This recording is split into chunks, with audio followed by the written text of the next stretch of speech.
Fridays are awesome. This is CNN 10, World News Explained. Our first stop today is in Brussels. It's the capital of Belgium. It's also where you'd find the headquarters of NATO, the North Atlantic Treaty Organization. It's an alliance of 28 countries, mostly from Europe, plus Canada and the U.S. It was formed in 1949 as a way to counterbalance the military might of the Soviet Union. The alliance is based on collective defense. An attack on one NATO member is considered an attack on all of them. And that was invoked once in 2001 after the September 11th terrorist attacks on the U.S. Troops from other NATO members served in the resulting war in Afghanistan.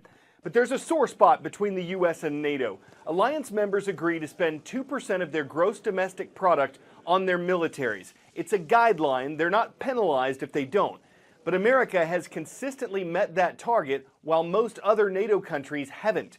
President Donald Trump brought this up yesterday on his visit to Brussels. 23 of the 28 member nations are still not paying what they should be paying and what they are supposed to be paying for their defense. NATO's website says the organization as a whole does over-rely on the U.S. for providing some of NATO's essential military capabilities. And President Trump's comments likely troubled some NATO leaders, partly because he's questioned NATO's effectiveness in the past, and partly because he didn't promise yesterday that the U.S. would stick to its NATO commitments. It's been a problem for decades. I would say 20, 30 years. Many U.S. presidents have talked about NATO members needing to take on more of the burden. President Trump wouldn't be the first president that has tried to do this. President Obama made the case, as did President Bush before him. There was a breakthrough in 2014 at a summit in Wales, but there are other factors. In 2014, we saw the rise of ISIS, and we also saw Russia and Vladimir Putin moving into Ukraine and annexing Crimea. And those things really, really scared people in Europe. It was a huge incentive to spend more so that they can defend themselves. It's a struggle because many European countries are having their own domestic economic woes that are limiting their ability to spend on defense. President Trump has really made this a cornerstone of his campaign, certainly, and now of his foreign policy, and is even threatening to withdraw from the alliance if the U.S., if other countries don't pay more. I think he has put the fear of God into some countries. With a lot of his rhetoric during the campaign, he was very equivocal about whether the U.S. needs NATO, and I think that unsettled people. His bellicose nature has certainly reignited the flame, but that flame was already burning. NATO members are willing to pay more, and they are coming up with plans to lay out an outline for how they're going to pay more. The U.S. wants them to commit to a 10-year plan. A lot of countries aren't ready to do that. It's going to be a constant balancing act for them, and quite frankly for the Trump administration going forward. 10-second trivia. Which of these events occurs on June 1st? Summer solstice, vernal equinox, hurricane season begins, or wildfire season begins? June 1st is the official beginning, and November 30th is the official end of the Atlantic hurricane season. These storms can form at any time. That window is just when they're most likely. And this year, NOAA, the National Oceanic and Atmospheric Administration, is predicting an above-normal Atlantic hurricane season with between 11 and 17 named storms, 5 to 9 hurricanes, and 2 to 4 major hurricanes. Why? NOAA expects sea surface temperatures to be average or above average, and it doesn't expect a lot of vertical wind shear, which can weaken hurricanes.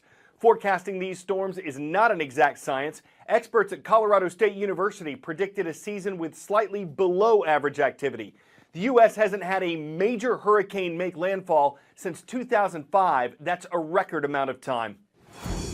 Tropical systems come in all shapes and sizes. You have tropical depressions, tropical storms, and once it is strong enough to become a hurricane, you have 5 categories, with Category 5 being the strongest. The states most frequently hit by a hurricane: Florida, Louisiana, and Texas. But as much as we know about hurricanes, forecasting them is still a challenge. Just as we name each storm has its own personality. Like Katrina in 2005, which intensified rapidly overnight, going from a Category 3 to a Category 5. It became the fourth most intense hurricane on record as of that time. And the forecast track can change dramatically, like Erica in 2015. Or a system that can be viewed as relatively weak, like a tropical storm, could end up like Tropical Storm Allison in 2001.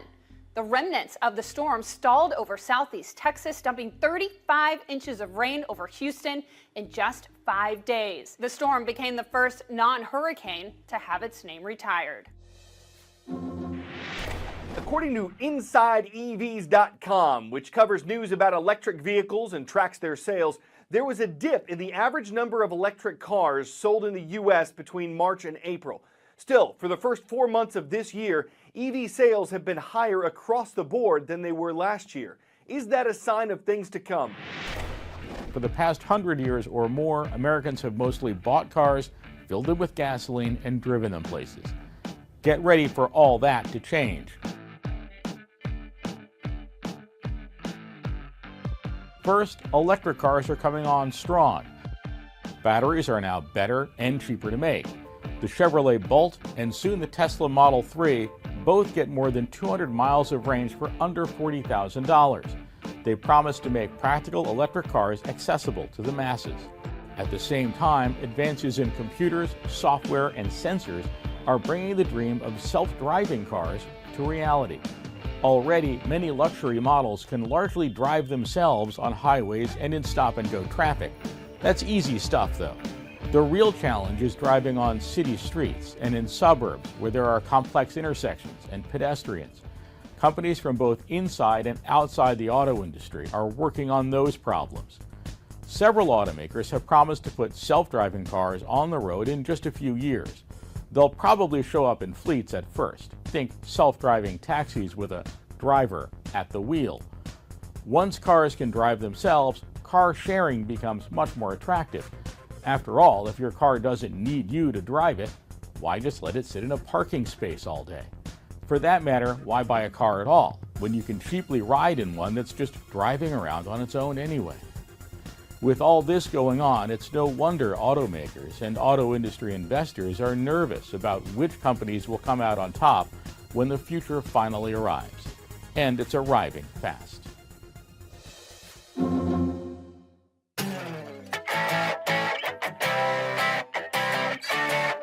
Okay, electric cars are one thing, but what about an electric police officer? This is a real-life RoboCop. It's on duty in Dubai, part of the United Arab Emirates. It has a touchscreen that allows people to pay traffic tickets or report crimes.